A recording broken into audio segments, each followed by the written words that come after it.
imagine como vocês estão assim, super ansiosos para conversar, a mesa está aberta, podemos fazer uma dinâmica de três perguntas e depois passar para a mesa para poder responder. Pode ser sim, professora Zélia, mais alguma alma?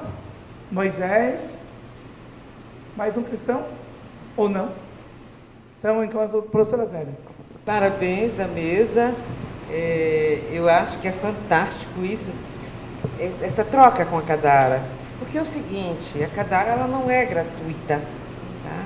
Nós da Cadara somos aqueles que estamos dentro das universidades brasileiras, que a duras penas conseguimos chegar nas instituições, nessas academias, que são tradicionalmente brancas, tá?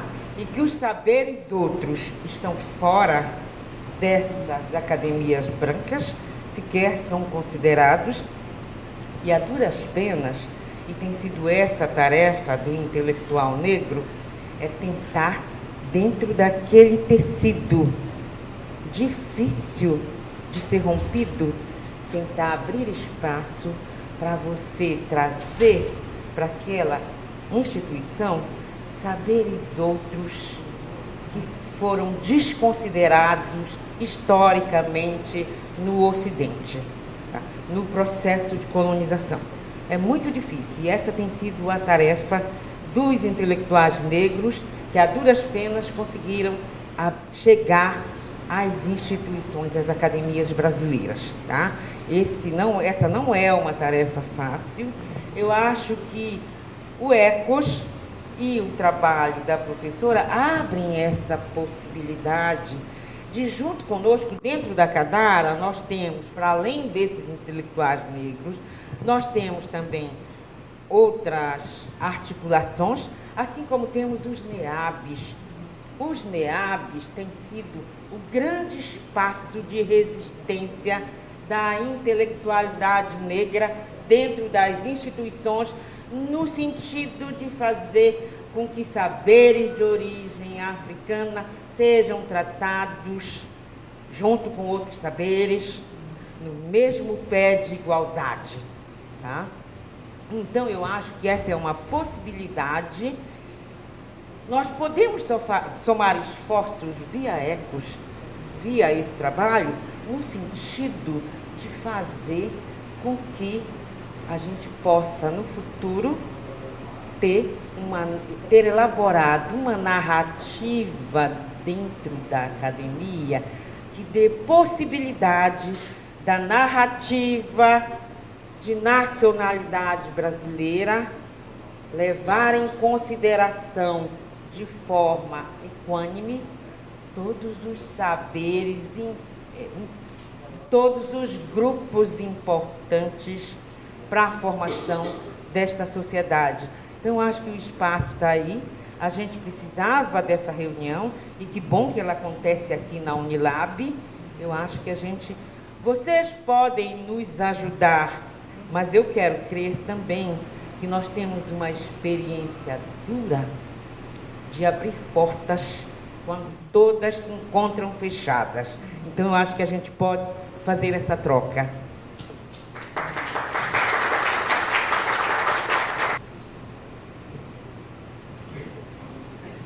Boa tarde aí para todos e todas. Dando continuidade aí à discussão, pegando algumas questões da Zélia, mas também tentando situar um pouquinho como eu compreendo essa relação. Primeiro, é que eu acho que a gente está discutindo aqui as duas experiências, possibilidade de pesquisa da campanha e da ECOS. A gente não pode desconsiderar que estamos discutindo isso a partir da Unilab. Eu acho que poderíamos estar discutindo a articulação da pesquisa com os países africanos ou outras formas de articulação a partir de outro lugar. Mas não, nós estamos discutindo a partir da Unilab, e eu queria situar um pouquinho como é que eu percebo esse lugar da Unilab e como é que nós nos vemos a partir desse lugar. Primeiro é que a Cadara, ela é uma comissão assessora que também tem história. Ela nasce de um programa do Ministério da Educação, que é o programa Diversidade na Universidade, era uma exigência do programa. Esse programa foi um programa financiado no campo também da cooperação internacional. Ele é um programa financiado pelo Banco Interamericano de Desenvolvimento. Ele é um programa que nasce pós-conferência de Durban, ou seja, ele faz parte de um acordo de cooperação para tratar da problemática da desigualdade étnico-racial na educação brasileira e particularmente no ensino superior. Então nós temos um programa que nasce, e a SECAD nasce desse programa. A SECAD é filha do programa Diversidade na Universidade. E a Unilab também é filha desse processo.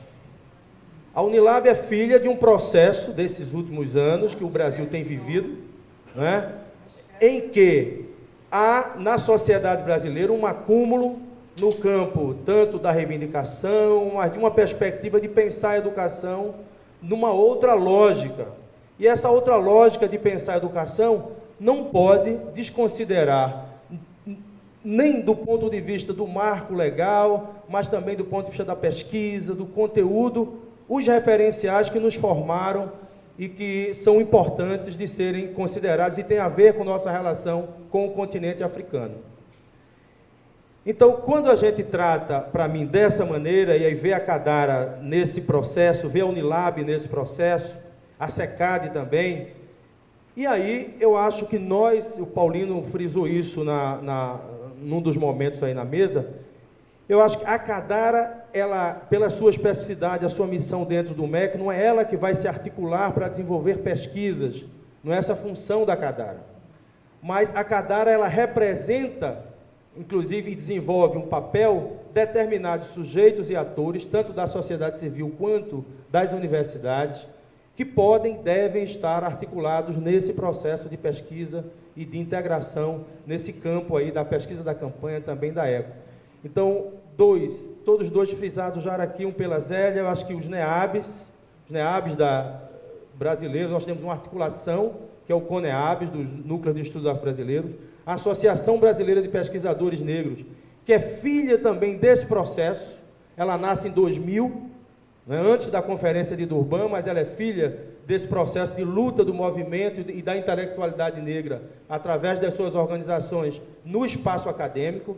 Então, eu acredito que não pode estar fora desse espaço de integração, de discussão, de que maneira nós podemos nos articular, acho que a gente tem que pensar um pouco. E aí, para a mesa, eu queria uma coisa, principalmente para a campanha, né? Eu conheço um pouco o trabalho da campanha, mas, por exemplo, na apresentação da campanha, eu não vi a discussão, por exemplo, do direito à educação, a questão de uma educação antirracista, a questão do cumprimento da Lei 10.639, como um elemento que apareça explicitamente, tanto na pesquisa, quanto no trabalho importante que a campanha faz no campo das garantias do direito da educação para todos. Então, eu acho que a gente tem que pensar, eu não sei muito como é que NEABs e a BPN devem e podem estar articulados, mas eu acho que isso juntos a gente pode ver de que maneira podemos estar mais próximos e organicamente articulados com esse projeto da Unilab, que é um projeto de mexer profundamente com isso que a gente herdou no Ocidente. Obrigado. Embora nós estejamos em muitos lugares, aqui na Cadara eu falo na perspectiva dos fóruns de educação e diversidade étnico-racial da região sul. E sou da educação básica. E é nesse sentido que eu venho, fazer a minha intervenção, que eu acho extremamente importante, o trabalho de articulação, de pesquisa, de integração. A professora Macaé, na sua fala, citou que nesse grande processo de integração, o Brasil e os países africanos, inclusive a nossa presidente está lá, fazendo nesse momento em reunião de cúpula, nessa discussão. Eu acho que é um momento histórico importante da gente ampliar essa integração. Eu acho que a discussão iniciada a partir da EJA, ela é um ponto de partida, e acho que aqui a gente tem que pensar que ela tem que estender para ampliar o conjunto da educação básica, o conjunto das iniciativas. Mas a minha questão aqui para a mesa, e foi muito bem falado, da sua experiência com a coordenação dos fóruns de EJA. onde há uma participação significativa, né, não só dos gestores, mas também da sociedade civil, né, integrada, e daqueles que atuam na educação de EJA. E eu acho que, pensando do ponto de vista da educação básica, aqueles que são o objeto da pesquisa, né, o objeto da investigação, também deveriam ter mecanismos de estar integrado a esse processo de integração. Eu acho que, né, ele não pode ser apenas um sujeito que é o objeto, né, da investigação, mas eu acho que a gente precisa, né, no desdobramento, ver quais os mecanismos que esse processo de cooperação pode levar à educação básica, a integrar aqueles que estão atuando na educação básica, que desempenham essas ações, né, como é que ele pode estar nesse processo de integração. Né? Eu acho que a gente precisa também pensar nesse mecanismo. Né? E a partir dessa experiência, né, da EJA, acho que isso serve de referência para o conjunto das outras áreas da educação. Acho que a gente precisa, né, pensar e colocando, né, do ponto de vista da Cadara, acho que é importante, né, aproveitar essa oportunidade e a gente refletir de como, né, integrar nesse grande processo e que essa cooperação ela se estenda, né, para todas as áreas. Eu acho que isso é um ponto importante aí. Eu acho que, mais uma vez, parabenizar, né, esse encontro, né, encontro daqueles que acreditam que é possível, né, uma sociedade diferente, que supere racismo, machismo, homofobia e todas as formas, né, de opressão. Obrigado. Eu acho que a gente podia responder primeiro. A professora Zélia já está inscrita na... Moisés, a gente pode até sentar junto para escrever esse histórico, mas nesse teu histórico eu preciso incluir o protagonismo do movimento negro, querido, porque esse processo ele vem antes, tá? Não, eu só estou te dizendo, não, meu amor, eu estou te convidando para a gente sentar junto, tá? E a gente escrever, até porque nós junto, pela Cadara, já escrevemos uma nota técnica para a Unilab, lembra? Que não deu em nada, tá? Então eu estou te convidando, porque aí nesse histórico a gente levantaria também esse protagonismo do movimento negro, tá? Que a gente não pode perder de vista a grande marcha Zumbi dos Palmares pela cidadania e pela vida de 1995. Só isso, tá? A Lani entra na nossa rede exatamente porque nós também fizemos assim um processo de identificar potenciais parceiros que já tivessem experiência acumulada, conhecimento produzido, história vivida nesses países. A gente não tinha assim, uma história anterior com a Lani. E foi assim, um grande encontro, né? De saberes, de afeto e de muitas possibilidades. E a Lani tem sido uma pessoa muito importante para nós. E nessa nossa rede, né, o ano passado nós tínhamos a missão para Moçambique e a nossa missão ela começava no dia 16 de junho, num sábado. E participaria o Catelli, a Lani, algumas professoras da Unilab e o professor Luiz Tomás, moçambicano. Ele estava às vésperas de um concurso na Unilab, ele não podia ir. E a gente convidou também um professor moçambicano, Carlos Suburrana, que é bolsista de desenvolvimento científico regional aqui na Unilab. E as nossas missões, elas também têm sido um processo de formação para nós professores. Hoje na Unilab nós somos em torno de 80 professores, com uma formação muito heterogênea, todos com doutorado, muitos desses recém-doutores, muitos dos quais a primeira experiência também está sendo, a Unilab, a primeira experiência de docência. Isso também é um desafio a mais, porque apesar dos outros títulos nossos, né, do corpo docente, eu acho que todos nós estamos precisando nos colocarmos na condição de aprendentes, porque a gente precisa ainda saber muito de África, precisamos saber muito das questões afro-brasileiras para que a gente tenha a condição de realizar a desafiante missão institucional da Unilab. Nós precisamos estar num processo muito permanente de formação. E nesse sentido, as missões, elas têm feito, na verdade, também parte de um processo de formação. E as colegas que acompanhariam a missão em Moçambique não eram colegas com experiência em EJA. E exatamente às 10 da noite do dia 15, o professor Paulo e eu, reunidos, nosso ex-reitor, nós decidimos que eu não deveria ir à missão, porque na segunda-feira começaria a nossa greve e era importante ele ou eu estarmos na Unilab por causa da greve. Eu disse assim, professor, acho que entre eu e o senhor fico eu. E tinham muitas missões em Moçambique, tinham muitas coisas planejadas. E a gente confiou a liderança da nossa missão para Maurilânia e para o Catelli. Então, os nossos parceiros também lideram as missões institucionais da Unilab, porque a gente conseguiu construir uma relação de confiança política, institucional, acadêmica, que nos possibilita essas situações de emergência, né? Então, é desse lugar que a gente tem feito todo esse processo de desenho, de construção das nossas redes. As questões que a Zélia, o Moisés, o Celso trazem, extremamente significativas, extremamente pertinentes, e eu penso que um dos encaminhamentos que a gente precisa dar nesse nosso encontro, que é o primeiro de muitos, em que a Cadara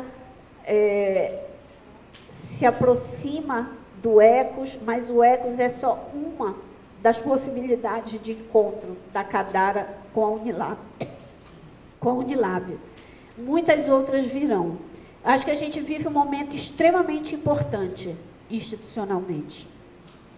E eu estou fazendo a transição da Pró-Reitoria de Graduação e a professora Vilma Coelho, da Federal do Pará, vai me substituir na Pró-Reitoria de Graduação, o que também vai ser uma honra para mim, né? E nesses meses que nós estamos fazendo a transição sob a gestão da professora Nilma, já é muito visível algumas demarches que se está fazendo na Unilab e que eram necessárias, reconhecidamente necessárias também pelo professor Paulo Speller, mas que eu acho que o tempo histórico e a condição institucional talvez não tenha possibilitado a gente viver alguns processos antes. E o tempo é agora, né? E eu, pessoalmente, estou muito feliz com esse momento, com esse tempo da Unilab, com a presença da reitora Nilma, com a presença da Ana Lu, do Beto, da Vilma, com a presença da Cadara. Eu acho que isso faz parte da condição para a gente realizar a nossa missão institucional, que é grandiosa, complexa, desafiante e que a gente precisa dar conta. E como encaminhamento nesse terreno de possibilidades, os parceiros internacionais aqui nos acompanhando, fazendo uma escuta muito sensível também desse momento institucional que nós escolhemos para viver essa terceira reunião técnica internacional e que também são sujeitos muito decisivos na definição dos rumos da pesquisa, porque nós precisamos fazer pesquisas com muitas convergências, né? Então, isso também é uma coisa importante. A gente precisa sair, Tiago, Mauro, Cadara, com encaminhamento que seja a gente já ter uma agenda muito concreta de reuniões, de como é que a gente pode se constituir juntos como uma rede, e como é que universidades diferentes, parte da Cadara, como é que nós podemos construir objetiva e praticamente a agenda de participação nas missões a partir de setembro. Como é que nós podemos objetivamente pactuar quais são os produtos que juntos nós vamos gerar? De onde partimos e onde queremos chegar? Como vamos? Quando vamos? Com quem vamos? Por quanto tempo iremos? Isso a gente não consegue definir aqui, mas a gente precisa definir uma agenda que defina essas tomadas de decisões necessárias e inadiáveis, porque nós também temos um tempo, né, que está avançando, né, Lânia? Então, por exemplo, a Lani, ela vai para a África do Sul em nome da nossa rede. Olha, bem juntinho está Moçambique. A gente já definiu que a Lani, mesmo que sozinha, ela estende a missão dela até Moçambique, passa mais uns dias. Tem o tempo das nossas instituições, né? O tempo das nossas liberações, o tempo das nossas autorizações. Então, a gente tem muita coisa para planejar, a gente tem muita coisa para organizar. Um outro encaminhamento é, tendo feito as reuniões juntos, nós fazermos uma outra reunião técnica menor, junto com a campanha, a ação educativa e os pesquisadores que já estão envolvidos na nossa rede. Que Brasília ou São Paulo pode ser o melhor espaço geográfico de nos unir, de nos aproximarmos. Então, acho que esse é um segundo encaminhamento, porque nós precisamos detalhar o planejamento disso também junto com a campanha, na questão da pesquisa. Recentemente, nós divulgamos um edital conjunto, em que a Unilab participou desse edital, que foi a seleção de 2 consultores. Um consultor que foi selecionado para pesquisar Cabo Verde, São Tomé e Príncipe e Guiné-Bissau, e um consultor que vai cobrir Angola e Moçambique. São consultores residentes nesses países, mas também nós temos uma rede de pessoas que sonham o mesmo mundo que a gente sonha, que a gente deseja, que a gente milita, né? Para que outro mundo seja possível, que está em Portugal, do qual a Andréia faz parte, do qual o José Augusto Pacheco faz parte, do qual o Licínio Lima faz parte, do qual intelectuais portugueses são engajados na luta desse mesmo mundo e fazem uma releitura da própria experiência de Portugal, que colonizou, e que fazem cooperação. Acho que a gente precisa discutir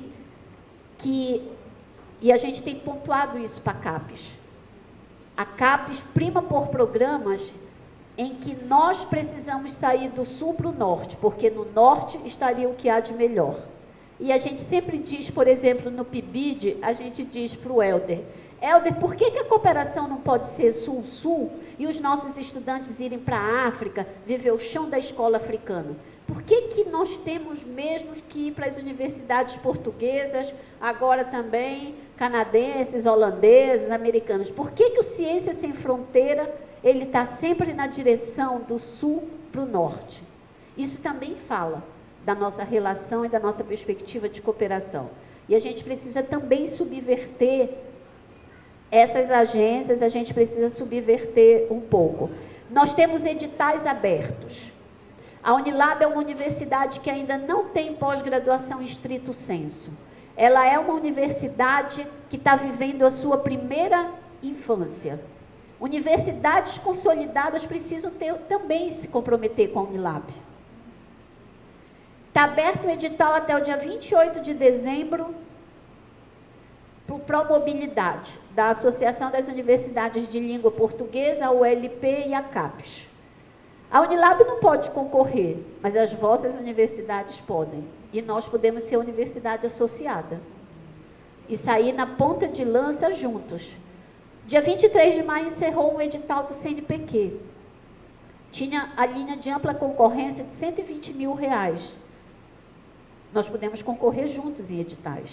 da CAPES, do CNPq, né? A gente pode dar saltos para além da DPEJA, que a gente pressiona, cobra, pede, né, Mauro? E o Mauro tão querido, com essa sua paciência histórica, pedagógica, né, Eliane? Mas a gente pressiona muito.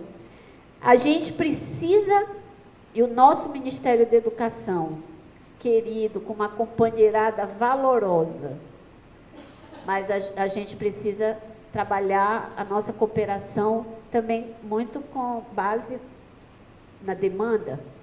Não podemos nós partir de uma premissa só da oferta do que é a nossa experiência brasileira e fazendo uma transposição. A gente precisa fazer essa escuta muito sensível nos outros países. A gente precisa se permitir viver relações, concretizar o que se propõe como uma cooperação solidária, dialógica, horizontal. Então, os desafios, eles são muitos, porque as institucionalidades também são diversas. E aí a gente precisa também enfrentar essas questões para a gente dar os saltos que nós desejamos.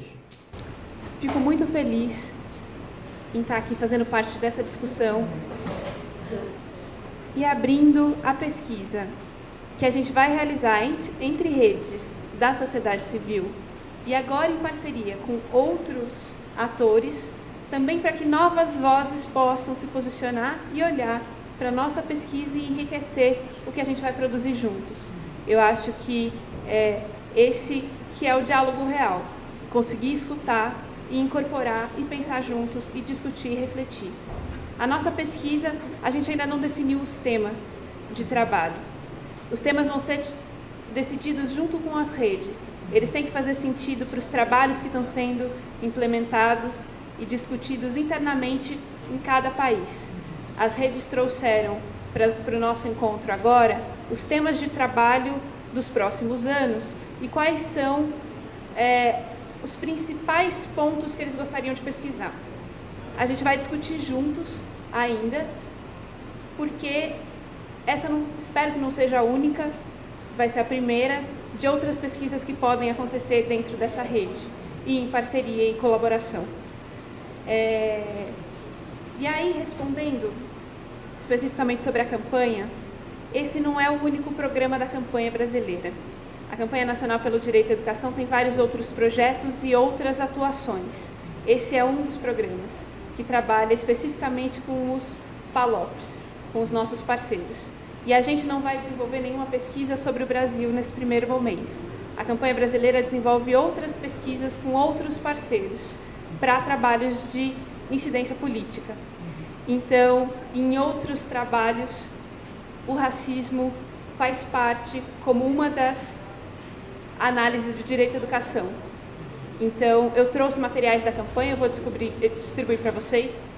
Não entrou na pasta o material, não deu tempo de montar, né? Mas eu vou deixar, depois eu distribuo para todos vocês, para que saibam quais são as outras ações e em que outras ações a gente pode estabelecer diálogo também, que eu acho importante. A campanha está aberta para outras pessoas que queiram fazer parte da rede, porque a gente ainda tem muito para construir e para garantir o direito à educação pública, gratuita e de qualidade no Brasil. O que eu acho importante, aproveitando esse momento, na estruturação do programa Brasil-África, que é uma tentativa da gente construir uma unidade em toda a agenda que o Ministério da Educação apoia e financia de cooperação, a questão da educação de jovens e adultos foi uma temática pontuada pelos ministros, né? Moçambique, Angola, São Tomé e Príncipe, acentuaram essa questão da educação de jovens e adultos. Agora, uma questão fundamental, e aí, assim, eu acho que aqui, toda a discussão que vocês estão fazendo aqui está na linha da pesquisa, não é? E a nossa proposta com o Brasil-África, ela vai para além de colaboração no que diz respeito à pesquisa, mas a discussão é transferência de tecnologia, cooperação, como é que a gente pode trabalhar do ponto de vista não só da nossa parte do Brasil, de disponibilizar a produção que nós temos, mas também como que a gente Aí, em contrapartida, a gente pode trabalhar, incorporar toda a produção que se tem dos países africanos de língua portuguesa. Então, aqui acho que só assim, um pouco tentando responder essa discussão, Cadara, ECO, centro de referência, eu queria fazer uma proposta de encaminhamento, né, para esses 2 grupos de trabalho, que a gente marcasse uma reunião específica para tratar da questão da educação de jovens e adultos no âmbito dessa cooperação, mas que o foco fosse para além da pesquisa. Quer dizer, o trabalho que está acordado aqui na rede, esse trabalho segue. Nós queremos falar de uma outra possibilidade, e que aí, nesse caminho, essa outra possibilidade, ela há que ser desenhada. E, para ser desenhada, nós já estamos partindo desse pressuposto. Quer dizer, nós começamos a conversa com os ministros de educação para dizer que áreas vocês acham que é significativa que a gente estruture, né, uma cooperação entre Ministério da Educação do Brasil, universidades brasileiras e Ministério da Educação desses países com as universidades desses países. Eu acho que a gente tem muita coisa já produzida para a formação de professores, mas eu penso que é uma agenda diferenciada, tá? Que não é a agenda desse projeto. O que eu acho que é fundamental é que as pessoas que estão envolvidas com o projeto ECOS, eu acho que elas são nossas também interlocutoras para a gente pensar essa outra agenda juntamente com a Cadara. Eu estou vendo aqui a CEPIR também é um parceiro importante da gente colocar a minha, tá? Eu quero aqui colocar algumas questões em relação ao trabalho que a campanha tem feito e principalmente na participação que a campanha teve na aprovação das cotas. Eu acho que a gente tem o companheiro ali, o Thiago, que pode depois, inclusive, até colocar como é que foi o posicionamento da campanha, e foi pontual o posicionamento da campanha na aprovação. Então, acho que a gente também tem trabalhado, né, de alguma forma nesse sentido. Talvez não mais enfaticamente, mas tem sido muito parceiro e tem sido bastante companheiro e pontuando as questões das relações étnico-raciais. Nesse momento estamos discutindo a questão da pesquisa ECOS e Cadara, mas no tema da pesquisa, a rede de cooperação Sul-Sul, né, tem demandas, mas a rede de cooperação Sul-Sul não se reduz à pesquisa. Eu acho que a questão da formação, tudo que o professor Florencio apresentou ontem, no final do dia, todo o elenco de demandas e ações que estão sendo desenvolvidas, né, vão além. A pesquisa, obviamente, é central, mas, né, quando a rede de cooperação se associa à ECOS, é associando a uma dimensão do trabalho da cooperação Sul-Sul e não resumindo a cooperação Sul-Sul. Então, acho que o que nós precisamos é discutir essa agenda maior para ver como podemos criar, né, uma agenda específica para a área de educação de jovens e adultos que engloba as diferentes dimensões que foram demandadas pelos países que participaram da reunião na Bahia. Apontados aqui vários encaminhamentos, mas o mais importante é que iremos dialogar no sentido de constituir uma agenda, né, Jaqueline, e de construir uma agenda de que modo a gente possa fazer as articulações. A Mila já indicou muito bem na sua resposta, quer dizer, a campanha brasileira tem muitas ações e essa é uma delas. Eu creio que no momento oportuno, né, nós conseguiríamos tentar articular esses pontos de encontro entre nós. Eu vou passar aqui para as colegas para as últimas considerações. Pode ser? Obrigada, Paulino. Acho que a intervenção da secretária Macaé, e aí com toda a sua história, né, com toda a energia que ela traz para a CECADI, nós também nos renovamos e nos animamos muito com essa nova configuração, na CECADI e apostamos muito no fortalecimento, né, de muitas formas de cooperação e novas formas. Acho que uma coisa que a gente foi construindo muito exitosamente com a DPEJA, né, que é da CECADI, e com a assessoria internacional, uma coisa que a Unilab sempre prezou muito, e também no diálogo com a Agência Brasileira de Cooperação, a ABC, foi da gente não fazer desarticuladamente as ações. E foi assim que a gente também sempre prezou muito esse diálogo com a cátedra de EJA, com a Unesco, e da gente tentar o máximo possível fazer ações convergentes. Então, por exemplo, um compromisso que nós temos é exatamente a missão em São Tomé e Príncipe, que é o único país que nós ainda não fomos, e que a Helena escreve mês a mês cobrando a ida da Unilab para São Tomé e Príncipe. E para nós isso não foi uma casualidade. O Brasil estava encerrando um ciclo de 10 anos de cooperação técnica e estava num processo de avaliação dessa experiência. O que para nós era significativo? A gente precisa partir da experiência acumulada. A gente precisa ter a humildade de dialogar com o outro. Então, independente de como a gente pudesse perceber a cooperação, independente do que possa ser um posicionamento nosso em relação ao OFASOL, mas a gente não pode desconhecer que foi cumprida uma função pública com aquela cooperação e que a gente precisa respeitar. Nós entendemos que hoje também é o tempo. E nessa reunião, até o dia 30, a gente vai construir exatamente a missão com São Tomé e Príncipe. Hoje, já de um outro lugar, construindo com a Ana Lu, que vai ser nossa pró-reitora de extensão, arte e cultura, e que tem também uma dessa experiência em São Tomé e Príncipe. Então, os diálogos, eles também vão se reconfigurando.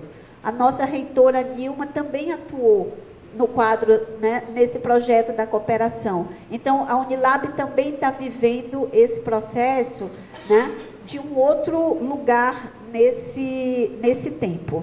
O que o Brasil hoje está construindo com uma estratégia, né, de educação e essa conexão Brasil-África é extraordinário, porque o Brasil também está partindo da escuta, né, de uma escuta sensível das demandas.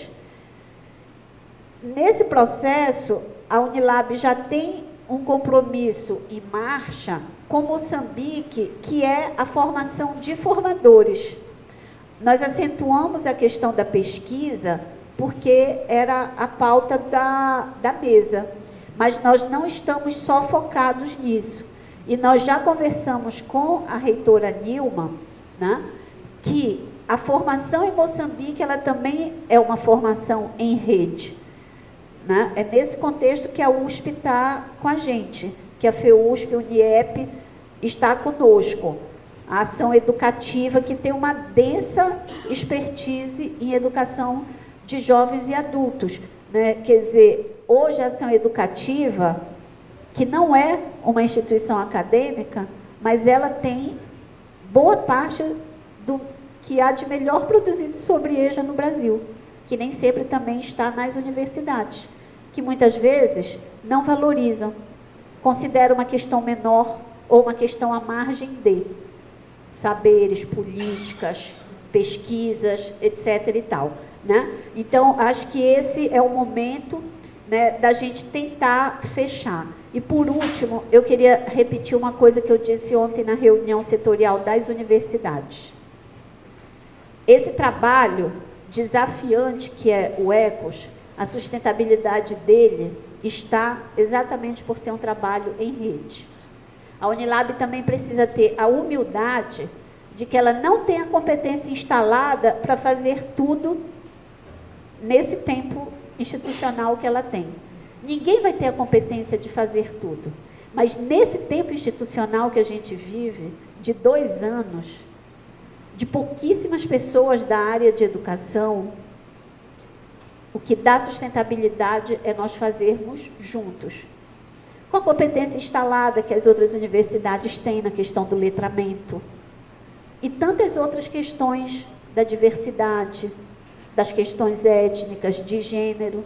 Então, o que dá sustentabilidade para a gente levar isso também tudo adiante é nós estarmos em rede. E nesse sentido, a Cadara, a BPN e tudo que vocês representam nos honra esse desejo de vocês de estarmos juntos. E a gente aposta que nós vamos seguir juntos. Muito obrigada. Eu queria agradecer a oportunidade, tanto de estar nessa mesa, como de participar da terceira reunião técnica. Eu acho que para o programa é um momento muito importante de escutar outras vozes, outros parceiros e pensar a nossa pesquisa juntos. É um momento que a gente vai se fortalecer, que a gente vai pensar como vamos caminhar daqui para frente e abrir portas para também outros diálogos. Agradeço muito. Obrigada. Também quero agradecer muito a oportunidade, a honra de estar aqui nessa mesa e colocar também para vocês que na Universidade de São Paulo, na Faculdade de Educação, somos muito poucos que temos não só a acessibilidade, mas o engajamento, o compromisso, tanto com a implementação dessa lei, modificar o curso de pedagogia, né? Então, que a extensão que a gente faz, tanto a educação de adultos, que a questão da diversidade étnico-racial faz parte da agenda de muitos professores que estão lá. Então, também, para a gente não olhar aquele lugar apenas como uma forma, assim, onde a gente não tem as tensões, as contradições, né? A gente tem muito desafio para enfrentar naquela casa e que eu, em nome do meu grupo, a gente está aberto aí às interlocuções e às demandas que a gente puder compartilhar, tá? Obrigada. Bom, para mim, agradecer o presente. Eu levei um susto no primeiro momento, mas depois adorei. Valeu, gente. Valeu mesmo. Obrigado, professor.